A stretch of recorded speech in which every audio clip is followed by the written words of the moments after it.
Hi, everyone, and welcome to Workshop Network Security Design for Cloud.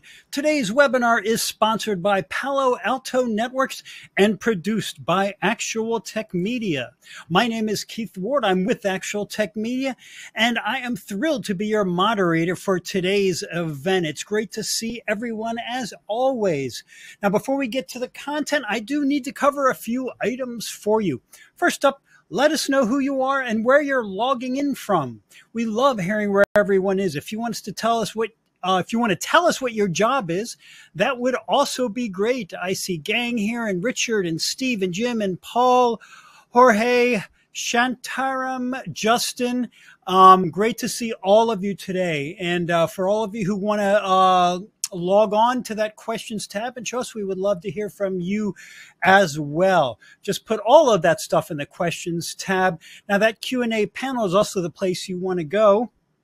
If you've got any technical issues, if you can't hear something, if you can't see something, please let us know and we will hop on and try to help you out. But the first thing you want to do if that happens is give your browser a quick refresh or two. That usually straightens out any issues that you've got. But if not, then reach out to us and we will hop right on it. Okay, second, take a look at the great free resources in the handout section. That tab is right there next to the questions tab, right to the left. Now there you're going to find a link to getting started with Palo Alto Networks, so look at that now. There you'll also find a link to join the ATM Decisions Group, which is a panel of IT decision makers that you can apply to join to participate in more in-depth events and other opportunities. There you'll also find a link to the ATM Events Center, which has our calendar of more upcoming events like this one. Now, we're taking a break next week on events. The week after that in July, we will be right back at it. So take a look, see what you like, and sign up. Third, you might get a little richer today. Does that sound all right to you? At the end of the event today, we are going to be awarding a $250 Amazon gift card to one of you. Now, you do have to be in attendance during the entire event to qualify for the prize. The official terms and conditions of the prize drawing can be found in the handout section. Scroll to the bottom and you'll see all the legalese and boring stuff right there. And with that, folks, let's get to our main event. What do you say, huh? Time to stop listening to me yapping.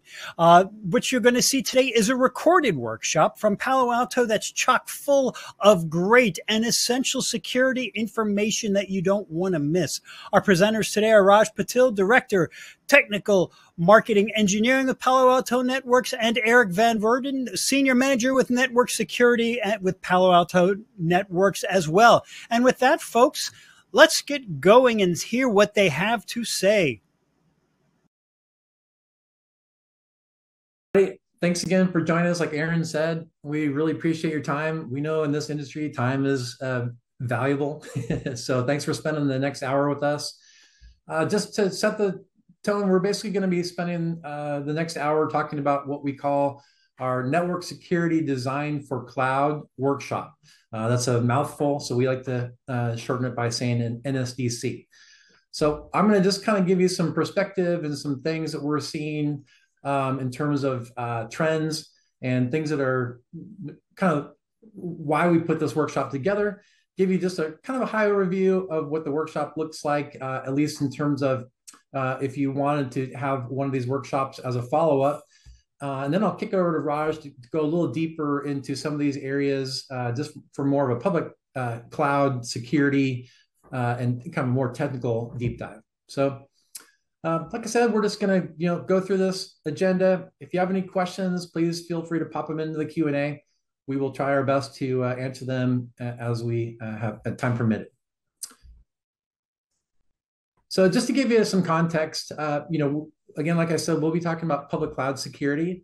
Now, there's number one, I like to remind everybody that we have all these different awesome business units here at Palo Alto Networks. So again, depending on what you're focusing on, what's important to you, what your initiatives are, there might be some other groups that would be an appropriate follow-up.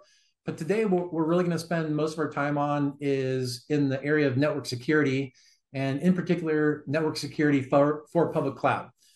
we have another team, our Prisma Cloud team, that's really great at covering security from sort of an application standpoint. And I think as a best practice, make sure you're looking at your public cloud security from both a network security and also application security. So keep that in mind, but we'll be talking about network security here for the next hour. So just to give you some perspective, I mean, and this is no surprise to anybody, we're here in 2024.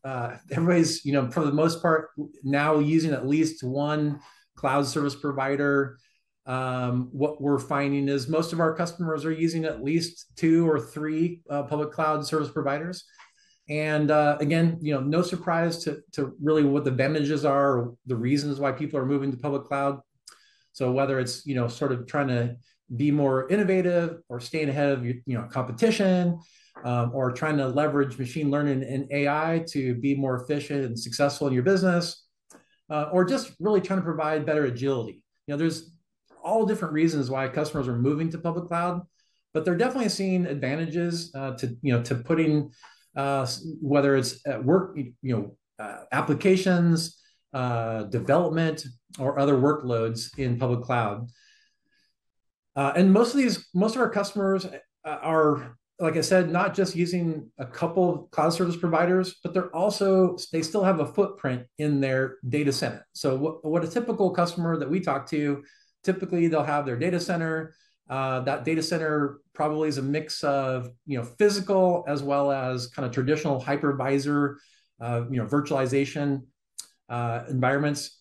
And then on top of that, they're layering these cloud service provider environments on top of that.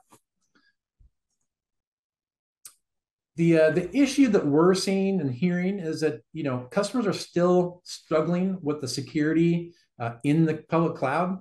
I've got some of the examples in the last few years of things that we're seeing that are in the news. And again, these are not, if you look under the covers, these are still sort of traditional network security issues. So, whether you're in public cloud or in your data center, if you were to look at the mechanics of these, it's really similar. So the thought is that, since these are traditional network security attacks, you really still have to be thinking about, how to extend your traditional network security practices into public cloud. And that's really what this workshop is designed to do, is to help you kind of figure out that motion. And in addition to what I have here, what we're also seeing is just, a rapid expansion of threats. So I don't think this is any surprise to anyone on this call, but we're still seeing an explosion of bad actors. So in addition to that scale, we're seeing more advanced threats. So, bad actors are using machine learning just like we are. They're using public cloud just like we are. They're using automation. So, it is truly that cat and mouse game, but, we're seeing that explosion continue to happen. And we wouldn't expect it to slow down at all. So this is another reason why we're seeing customers struggle in public cloud security. And then the second thing, besides that explosion, is just, again, like I mentioned, because customers do have typically multiple cloud service providers, as well as their physical footprint in the data center, then there's just a lot of complexity that's happening that customers didn't see 10 years ago. So as these new environments are being added on, that just makes things more difficult, and of course that leads to human error. And we all know that those gaps are just easy targets for our adversaries. So if you think about this as a traditional network, in 2024, this is certainly what we see, but this just becomes very difficult, especially if different cloud service providers have their own tools and you're just leveraging those instead of something kind of comprehensively across all those different environments. Then you might have different consoles that you're managing different security tools with. And, if you don't have a huge security team, if you have a fairly small resource pool, then this complexity gets really out of hand really quickly. And again, that is just easy pickings for the bad guys. Related, we're also seeing a lot of our customers wanting to move away from strictly point of best of breed point solutions. If you go back maybe the last 10 years or so, 10, 15 years, most companies have had pretty healthy budgets. The economy's been pretty good up until the last year or so. But if you kind of look at where we're at today, most of our customers are saying, hey, we just can't have 20, 30, 50, different security tools in our environment, that it just is too, again, kind of going back to that complexity issue. We just can't have that. So, we send a survey out to all of our customers every year. About 3/4 of our customers are saying, today we need to really figure out more of a platform that we can leverage across all these different cloud service providers, as well as our data center. You might have heard we've been using this term platformization internally, but this is, again, just the concept of saying, how can I take advantage? How can I get a better ROI by using a single platform, across these different environments? Whether that's just, from a management console perspective, or whether that's a resourcing or, a financial decision, there's a lot of great reasons why you would want to leverage a single provider for network security, for instance. So those are just kind of the big trends that we're seeing, and sort of the reason why we decided to put together this workshop in the first place. So to kind of give you a deeper dive on what this workshop is, again, it's a network security design for cloud workshop. So what it's designed to do is have someone on our team, basically, a subject matter expert, sit down with you for, an hour or two and find out really what your initiatives are around public cloud. And then give us your ideas on sort of your design to address the security issues and aspects of that initiative. And then give us an opportunity to, give you some ideas for maybe best practices or things that maybe you haven't thought of before. And really, this is just based on either, real world best practices or, things we're seeing from our own customers and their deployments in public cloud. So, but again, it's a very easy, lightweight workshop. It's free, number one. Number two, it's designed to be customized around your environment. And then again, it's really designed to give you some best practices and a best way forward. So think of this, today what we're doing is we're giving you a preview of what this might look like, but we want to give you some ideas just to kind of get started. But we want to ask you as a call to action, as a next step, to really consider, signing up for one of these NSDC workshops as a follow-up. So a sample agenda, just to give you a perspective, I already told you, basically you would give us your architecture, your design, then we would just kind of dive into that and figure out what, some ideas around what that future state might look like, and then give you some ideas around industry best practices.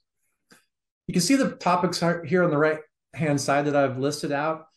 What we've done is we've tried to package these workshops into a few different common scenarios. So number one, we have at a real high level, two different options that you can go forward. Either you want to talk about public cloud and, maybe you're going into AWS, or you're going to Azure, or you're going to GCP or OCI. Or we also have this same workshop design if you are trying to adopt cloud, but really more of in a private cloud setting.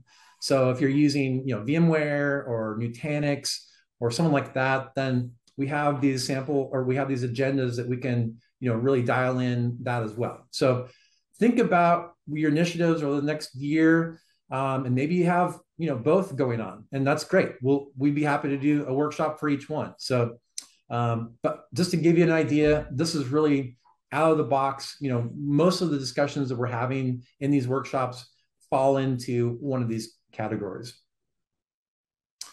The last thing I'll do before I hand it over to Raj is just from a quick next step. I've got a QR code. If you want to take a quick snapshot before, we can always put this at the end. I can pull this back up, but this QR code will bring you to a landing page so you can register for one of these NSC workshops, and then we'll be happy to see how fast we can get one coordinated for you. So with that, I will stop sharing my screen and I'll hand it over to Raj to kind of dive into some of these areas a little deeper. So with that, Raj, the floor is yours. Thanks, Eric. Okay, good morning, everyone.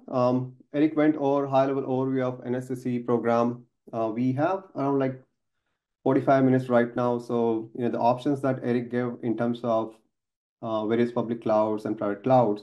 In the interest of time, I'll probably be able to touch upon one of the public clouds. If time permits, I'll touch upon both AWS and Azure. But the idea is to, in next 45 minutes, give you an high-level overview about what is our software firewall overall network security platform looks like. And during that course, I'll also talk about or show you a quick overview or a demo of how easy these platforms or products to deploy with. So with that, let's get started.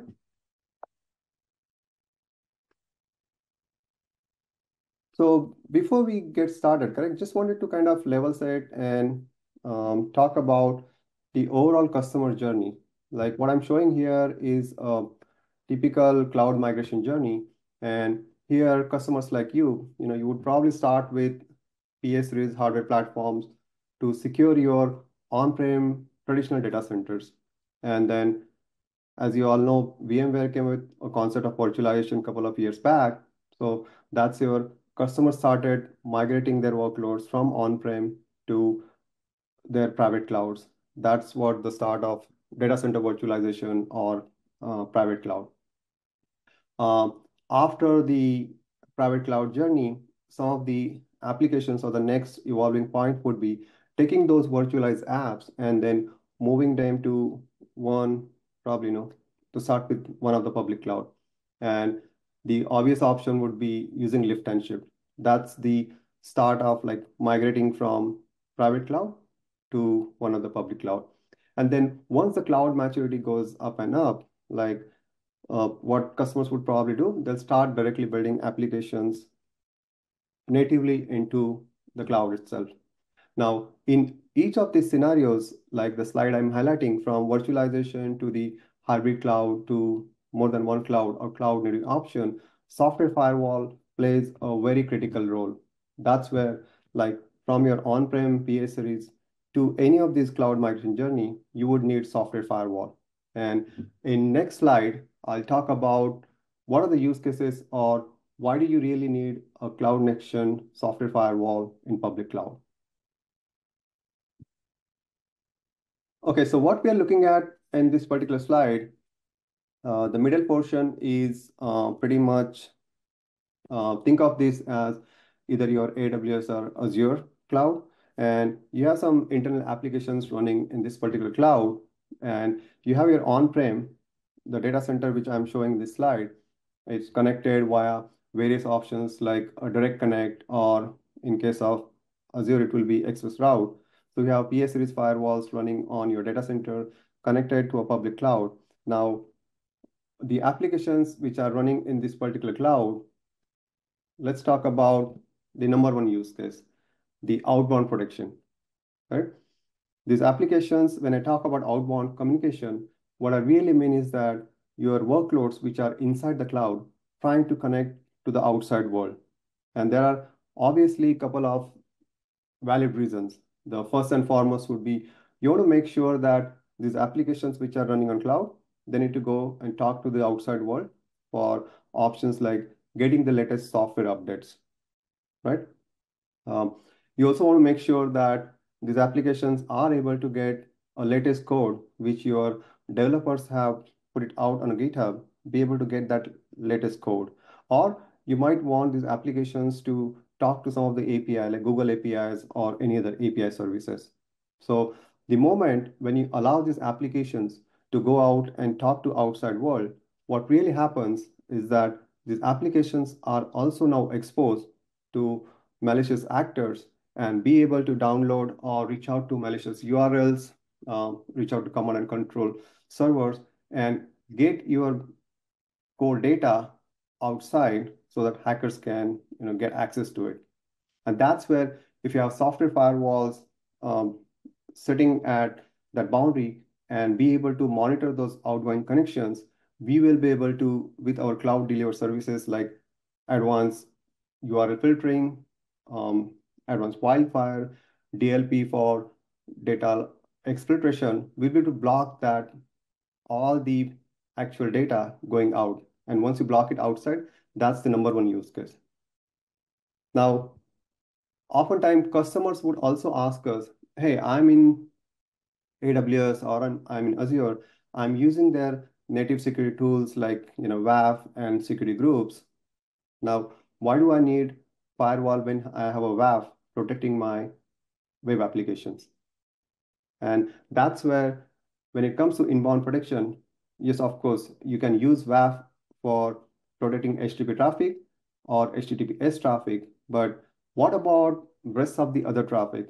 Like, for example, RDP, DNS, SSH. So anything outside of traditional HTTP or HTTPS traffic, that will not be protected by web application firewall. So I'm not saying you don't need WAF, but I'm saying once you have the WAF, you will also need a software firewall to complement the functionality that WAF is not able to provide. The second use case in terms of inbound protection is that just imagine a scenario, like let's say if you are a hospital or an insurance company, and if your clients are trying to upload some sort of, like what I'm showing in this diagram, are trying to upload some insurance claims to one of your web server. Now, in that same scenario, hacker might use some sort of PDF file, embed some sort of malicious code, and they can upload that code to your malicious server, to your web server. If you just have the inbound traffic inspected by WAF, WAF will not be able to look at the actual content of the file, and it might let that malicious PDF file to be uploaded to the web server. And that's where, if you have software firewall looking at that inbound connection, we'll be able to detect that there's a malicious code. Our advanced wildfire will catch it and will block it right there. So that's the second use case, protecting your inbound traffic. And last but not least, when we talk about east-west, because if you look at in virtualized or even public clouds, 80% of traffic is going between the applications, like microservices talking to each other. And that's where, if you have software firewall sitting between those perimeters, like between the VPCs, at the boundary of VPCs, looking at that connections and making sure if a DB is talking to an app, making sure indeed that traffic is a database traffic. So that's where, when it comes to east-west protection, software firewall plays a very important role. So again, 3 things: protecting your outbound, that's number 1, protecting your inbound, and then protecting your east-west traffic. That's why we need a next-gen software firewall in public cloud. Okay, now we understand that why do you need software firewall in public cloud? Let's quickly take a look at what our Palo Alto Networks software firewall or the entire network security platform looks like. Right? So in our view, when we talk about software firewall, there are 3 layers for an effective platform. And I'm highlighting the platform here. I'll go a little bit deeper into what are these individual products is. But on a high level, the platform should be able to provide unified management and operations. Be able to quickly and consistently manage policies across multiple clouds.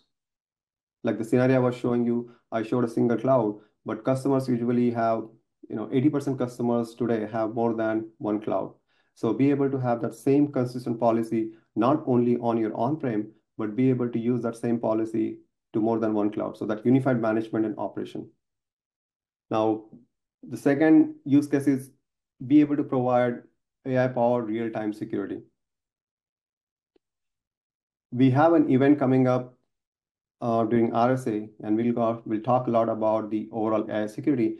But when it comes to adapting and be able to provide that enhanced security for your all the latest AI applications, be able to protect or provide that data protection, model protection, be able to detect that overall prompt injection. So anything that your developers are doing with AI and be able to provide that AI security, that is something that the platform should be able to provide you. And again, on top of that, the last thing would be able to provide that consistent enforcement everywhere, whether it's on-prem, whether it's a one cloud, whether it's a multi-cloud, whether it's a virtualized form factor or a container form factor, any form factor, any cloud, be able to provide that consistent enforcement. That should be the job of a platform. And that's what we are here to provide. Taking a little bit deeper look into actual products. So the first one I wanted to introduce is the Customer Managed Software Next-Gen Firewall. That is our VM series product.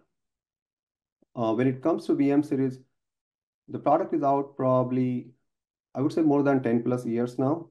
This is our virtualized form factor. Everything that you get into your PA series hardware firewalls, you get it, all the features and functionality in a software form factor, which you would be able to deploy in your either public or private cloud. We support all the various hypervisors like VMware, Nutanix, KVM, Hyper-V, and so on. And in terms of container workloads, we support Kubernetes, Rancher, VMware Tanzu, and so on. So it runs across all the clouds. You can deploy our products using various CI/CD automation tools like Terraform and Ansible. And when it comes to licensing or consumption, you can consume it in a very flexible way with our Flex licensing. So that's our software form factor or the first product, virtualized product, VM series. Now, the next one where I'll be probably spending most of the time is our cloud native managed service, Cloud Next-Gen Firewall for AWS and Azure. This is something like we announced Cloud Next-Gen Firewall for Azure probably more than a year back, and 6 months back, we also announced for Azure. Both of these products provide same cloud native experience, like you're deploying an EC2 or creating a load balancer in public cloud. So you get same cloud native experience with each of these products.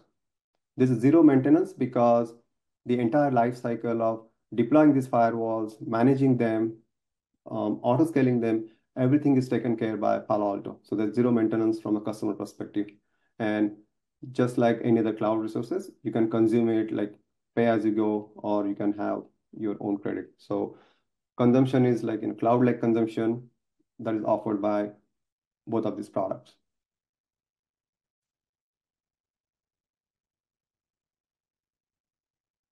Touching upon the other two, so just this slide highlights the strategy that we took with Cloud Next-Gen Firewalls for public cloud. Again, we're probably the only one having this software firewall, Cloud Next-Gen Firewall managed service across all the major cloud providers. The one on the first one, the ISV model partnership, this is where we have a great partnership with AWS and Azure. The service is powered by Palo Alto or VM series firewalls in the backend. It is natively integrated in AWS and Azure, and it is managed by Palo Alto. The second option that we have with Google and Oracle, this is the CSP managed OEM model. That's the partnership that we have with Google and OCI. And with the OCI model, what happens is that it is owned and operated by CSPs like Google and OCI. However, again, in the backend, service is managed by Palo Alto. But as a customer, you will be able to purchase it through natively using Google or OCI console, and it will be seen inside the Google and OCI as a native service. So the entire service, in case of OEM model, is managed by the cloud provider. Whereas in case of ISV model, the service is managed in our account.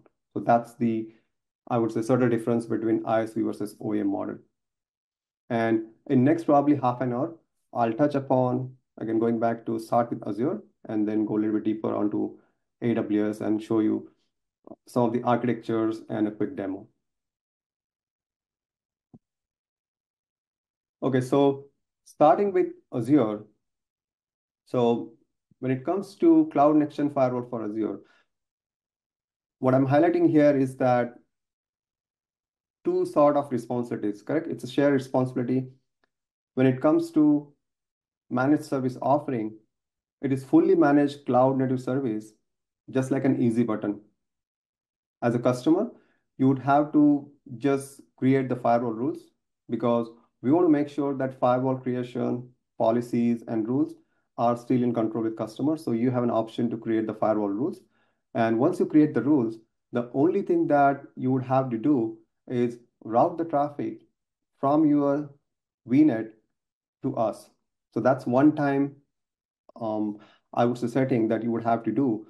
And what we would do on our end, we would go ahead and, as the bottom portion is highlighted, in case of infra management, will automatically deploy and scale the firewalls based upon the load. The traffic can scale up to like 100 gig, and the service also provides premium support with 99.9 SLA.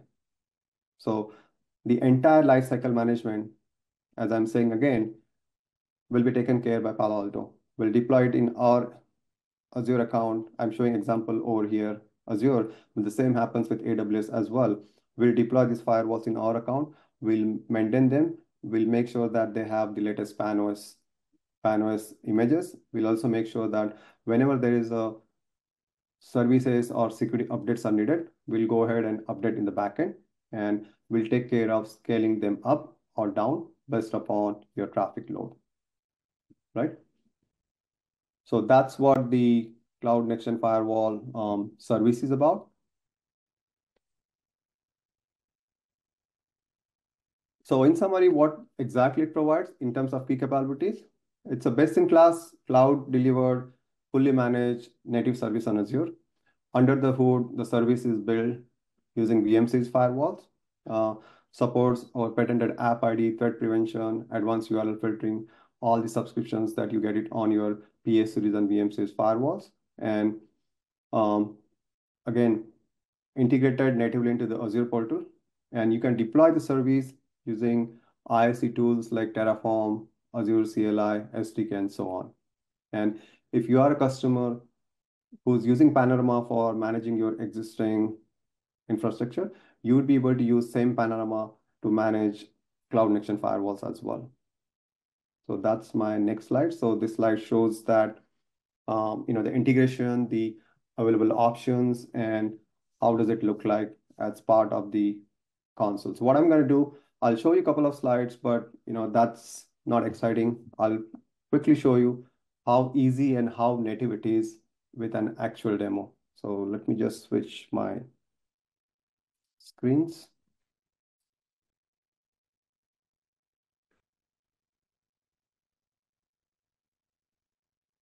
Okay, are you all able to see the Azure console? Yep. Eric? Okay, good. Sounds good. So what I'm highlighting or showing here, sorry.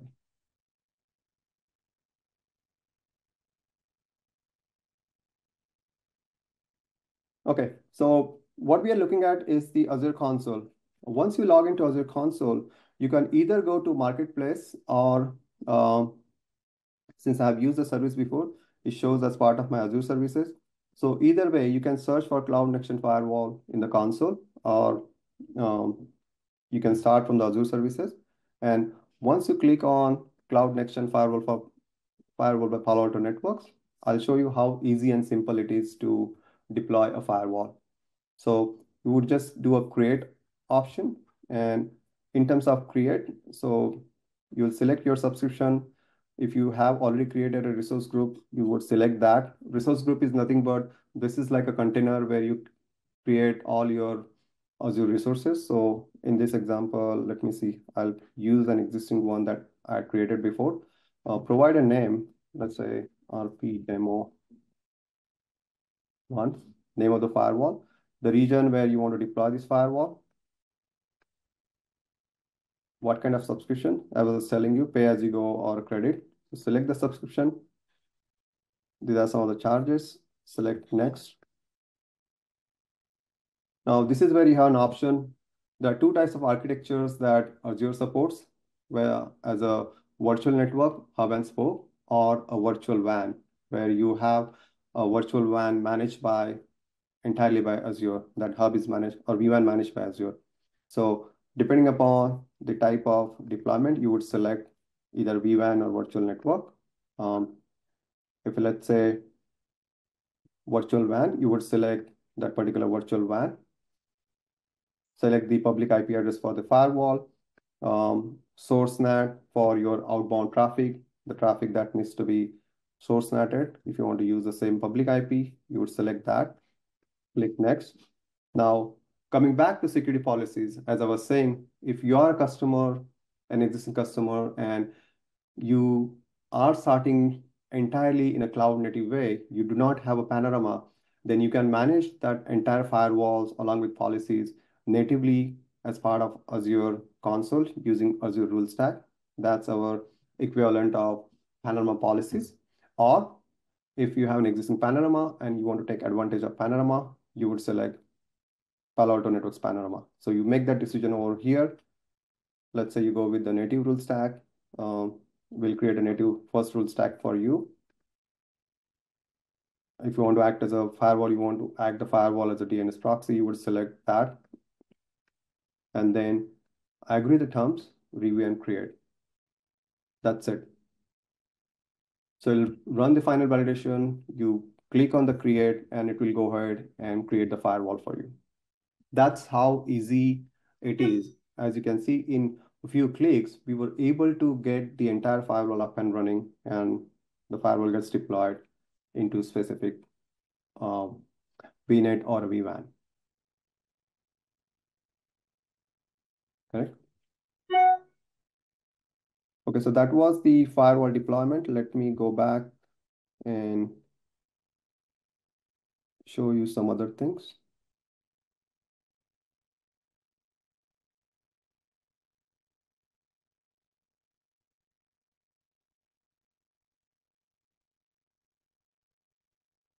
Okay, so once the firewall gets deployed, the firewall would be shown as part of, once everything gets created, and if I would have selected Panorama as an option and provided this particular string over here that we generate and provide the string as part of my deployment, the firewall would then show up as part of managed devices inside the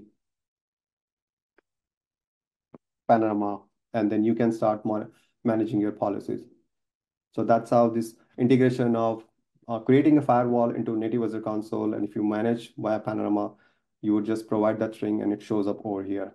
And then we have these corresponding plugins for be able to create the, set up the firewalls, monitor the policies, and be able to, apply the specific rules across multiple clouds. So in this example, if I want to push the policy, or if you want to just, have the policies to be deployed, I can just then have various like devices. In this example, I have my CN series firewall or PS series, a VM, a newly created Azure firewall will show up here, and then I can have policy, that same unified policy deployed across all of these form factors. The network security platform slide I was talking about, providing that unified policy, that is something that you can achieve using our Panorama.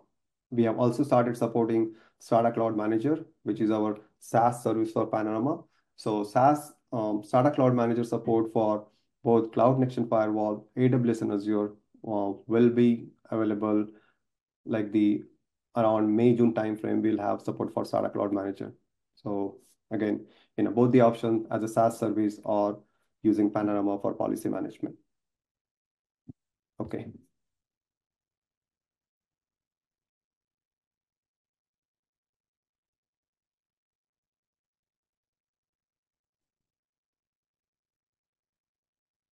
So what do we really do when we talk about Cloud Next Gen Firewall for Azure? What exactly customer gets or what exactly gets created in the backend? When we create a Cloud Next Gen Firewall, we call it as creating a resource. And what happens in the backend, we would go ahead and create the one that I'm highlighting here. So we would go ahead and create this entire components which are listed as a Cloud Next Gen Firewall resource in one of our account. We'll create load balancers, both private and public load balancer for customers. We would create, if you are starting, let's say, East US region or any other region for that matter, depending upon the number of AZs that region supports, we'll go ahead and start deploying VMCs firewalls in a scale set on each of these regions. And then based upon the load, we'll then keep on adding more firewalls. So a single resource comes with built-in load balancers, scale set, and depending upon the number of AZs, that entire group of resources is called a single Cloud Next Gen Firewall resource.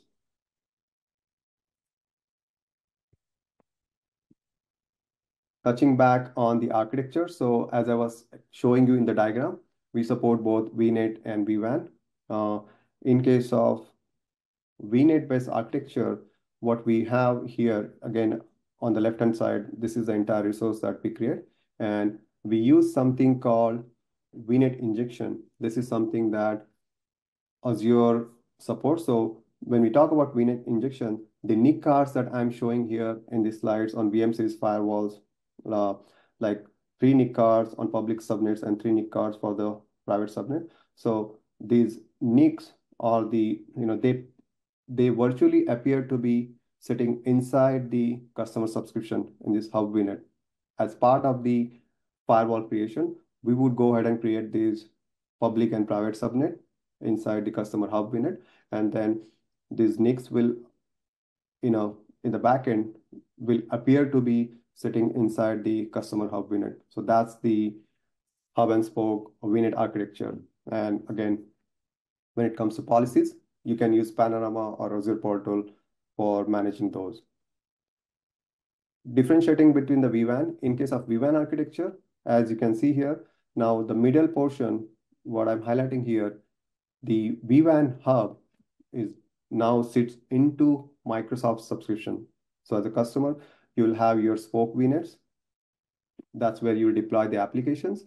You would have rule stack or Panorama to manage policies, but then Microsoft will be managing this vWAN hub. And inside the vWAN hub, again, these public and private subnets will be created, and we will have firewalls sitting in Palo Alto subscription will be able to kind of redirect the traffic which is coming in public and private subnet from backend directly to us here in our subscription. So that's how we take the traffic from your vWAN hub via internal link back to us. We do the inspection, we bring it back and send it out. So that's the, I would say, high level architecture between vWAN and VNet. And when we do the actual NSCC workshops, again, in the interest of time, I'm touching it on a high level. But what we would do, we would look into your existing architecture. We'll go deeper into the traffic flows, where the application should reside, how the newly designed architecture should look like, how the migration should happen. So all that, I would say, technical discussion happens as part of the actual 2+ hours deep dive during the NSCC workshop.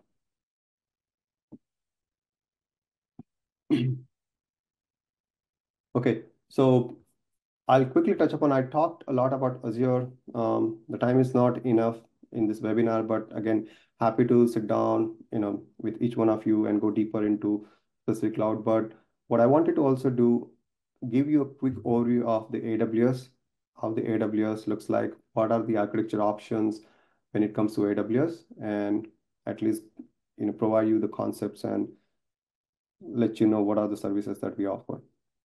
So I'll quickly skip upon some of the basic concepts, but as you all know, when you talk about AWS, VPC is nothing but your private data center. You have the AZs.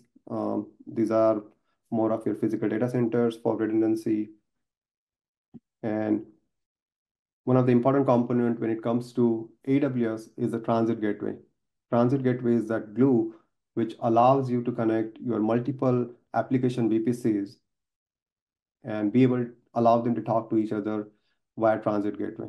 So as I'm showing in this example, it also allows you to connect if you have some on-prem presence like data centers that I was showing in my previous example, you can connect those data centers to a transit gateway, and that's how that resources which are in your data center will be able to talk to all the application VPCs in public cloud.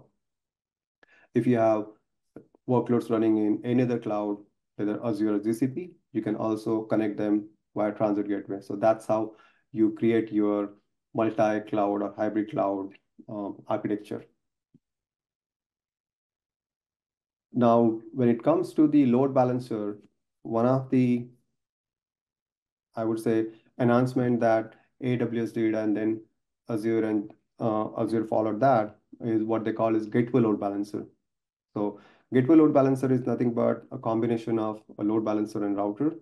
With the introduction of gateway load balancer, customers, and it comes with, gateway load balancer comes with something called endpoint. So as I'm highlighting in this slide, gateway load balancer will have an endpoint sitting in customer's application VPC. That's where the traffic lands. And from VPC endpoint or the gateway load balancer endpoint, there's a direct link that connects or brings the traffic back to the load balancer. So that's where, as you can see that the top is my application VPC, and then bottom is where I have gateway load balancer. So this gateway load balancer allows virtual appliances like virtual firewalls with a cloud next-gen firewall or VM-Series firewall to be deployed in an auto-scale fashion.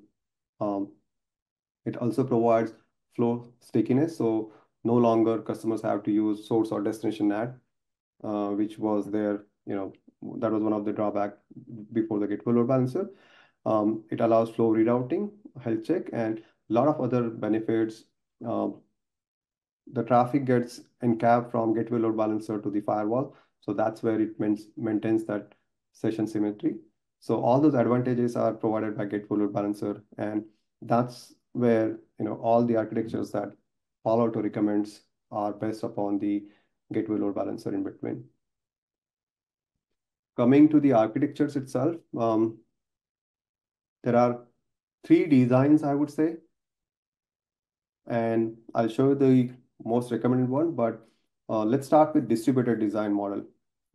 It's a little bit hard to say in this particular slide, but in a high level, when I talk about distributed design, what I really mean is that you have an application VPC and you are deploying a firewall for that specific VPC. So let's say you have 10 VPCs, which each VPC will have its own firewall.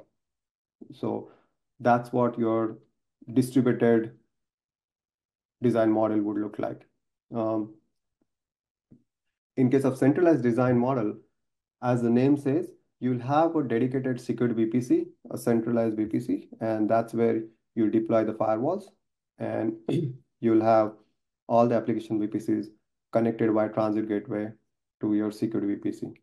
But the most highly recommended model, or the one that Palo Alto recommends, is what we call combined design model.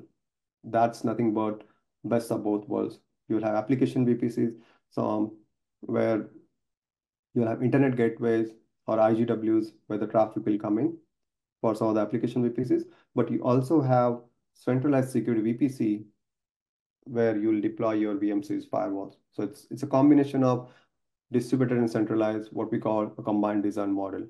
And we do have reference architectures for each of these designs, pros and cons, how to insert the firewall. I'm showing the example of VM-Series over here. If you have to compare this with Cloud Next-Gen Firewall, all the components I'm showing here, like gateway load balancer, this VM-Series firewalls, will be, instead of sitting in security VPC, will be sitting inside Palo Alto's VPC and will be managed by Palo Alto. So we support both the options, whether if you want to do it yourself, you want to deploy the firewalls on your own, you can deploy them as part of the architecture using VM-Series.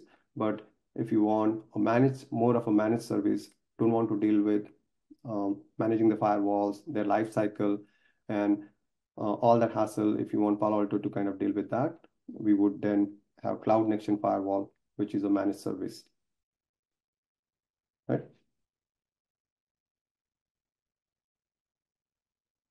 Okay, let's quickly look at the deployment in a short demo. So what I'm highlighting here, and all these templates, like in the example that I'm highlighting here, the template will create this end-to-end architecture with VPCs, and this example shows Log4j, where we have attacker trying to attack a compromised Log4j, which is sitting in VPC B. This entire architecture with multiple VPCs connected via transit gateway. You can download the code from GitHub, copy it, go to your AWS account, and be able to deploy this entire architecture probably in less than 10 minutes. As I'm highlighting here, to start with, I don't have anything like no EC2 instances created. So whereas I have subscribed to VM series and Panorama in Marketplace, and inside the AWS Cloud Shell, I have copied the code, and just by running the setup.sh script, once the script starts, it will go ahead and create the entire end-to-end architecture, including the VPCs, will take care of connecting those VPCs via transit gateway, putting the entire required routes which are needed, and end of this, when the script is done, will then provide the IP address of firewall, the attack server, or the compromised Log4j server, just for you to test out the scenario. So as you can see here, in the end, you have the firewall IP address, and then a couple of other components or the application servers that we created. So if you go back to now the firewall itself, you have the firewall up and running.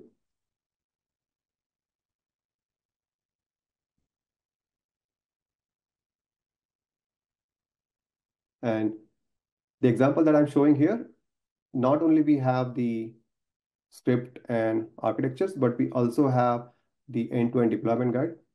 We also provide, along with NSSC, we also have various other offerings like Ultimate Test Drive as an example, that you can attend our Ultimate Test Drive or UTD workshops where you'll get a hands-on experience for trying our products. So as you can see here, after the deployment, we have all these application servers as well as firewall got created. And then if I go back, I would be able to then reach out and have a connectivity established.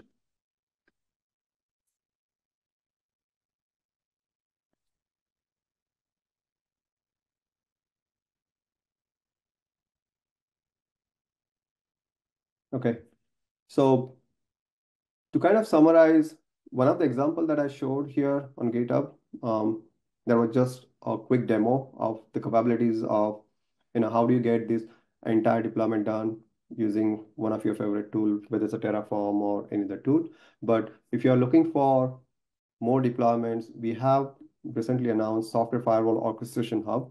This is your single source of truth, or I would say one-stop shop, where you would find all the different templates for deploying Cloud Next-Gen Firewall, VMC's firewall, whether it's a AWS or Azure GCP. So this is your pan.dev is your portal where you would have all these templates available. So again, highly encourage, if you are in the process of trying it out or deploying, please check out this orchestration hub. That you should be able to kind of find everything in terms of your automation tools. If you are trying to kick the tires, whether it's a Cloud Next-Gen Firewall for Azure or Cloud Next-Gen Firewall for AWS or VM series, we have the free 30 days or 15-day trials for each of these products. All of these products are available on Marketplace to try. I'm showing a link for AWS reference architecture, but all other products, we have the detailed reference architectures, and as well as a lot of how to do videos, deployment guides on our live community page. So again, encourage all of you to kind of take a look at it and try it out. Okay, so just to summarize, we talked about overall software firewall, network security platform. But to recap today's session, what it really does is provides this, three superior outcomes: best security, best layer 7 security and performance without exception. We recently have SecureIQ, which is a third-party testing company, came up with the report. And if you look at our threat efficacy, we are the #1 when it comes to protecting all the advanced threats. Software firewalls are most flexible. As I was showing you, you have the various different form factors, whether it's a self-managed, whether it's a managed service, whether you are trying to protect your container workload. So most flexible, most, I would say, easy to consume when it comes to deployment flexibility, whether public cloud, private cloud, pay as you go, or using your credits. And again, finally, it provides the highest ROI in terms of reducing the overall capital and operational expenses, like best price performance. So that's what the three outcomes that software firewall provides: best security, most flexible, and the highest ROI. If you are looking for additional reference architectures, I'm just highlighting some of the QR codes here for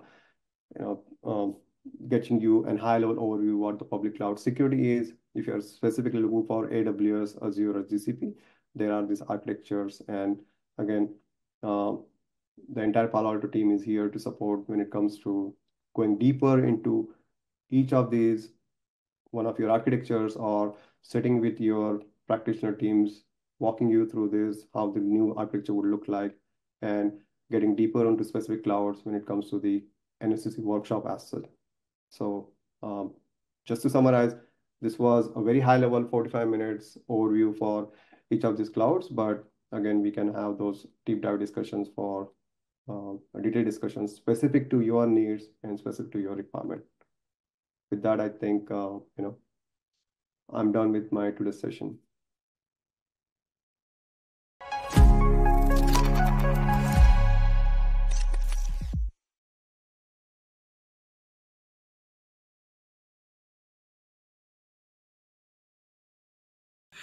Okay, folks. Wow, what a fantastic presentation by Palo Alto Networks. I was just learned a ton, and I hope you did as well. Firewalls are not dead. They are more important than ever, in fact, as was demonstrated conclusively here today, I think. So I hope you all got a lot out of that. Now, we are nearing the end of our presentation. But before we wrap up, we do have one more piece of business to take care of, and that is the Amazon gift card prize drawing. As I mentioned at the top, you do have to be present for the entire event to be eligible to win, and we do have a winner for today. And the winner of that $250 Amazon gift card is Raul Sarmiento from California. So congratulations to you, Raul. We're going to be in touch ASAP to get you your card, so sit tight. And with that, folks, on behalf of the Actual Tech Media team, I want to thank Palo Alto Networks for making this event possible. I want to thank you, the attendees, as always, for being here with us, for your great questions, for your interest in this topic. I appreciate you spending time with us today. It's been great, and I can't wait to see you in the next event. So now I'm going to turn you loose, everyone. Hopefully it's sunny where you are like it is where I am. Have a great rest of your day, folks.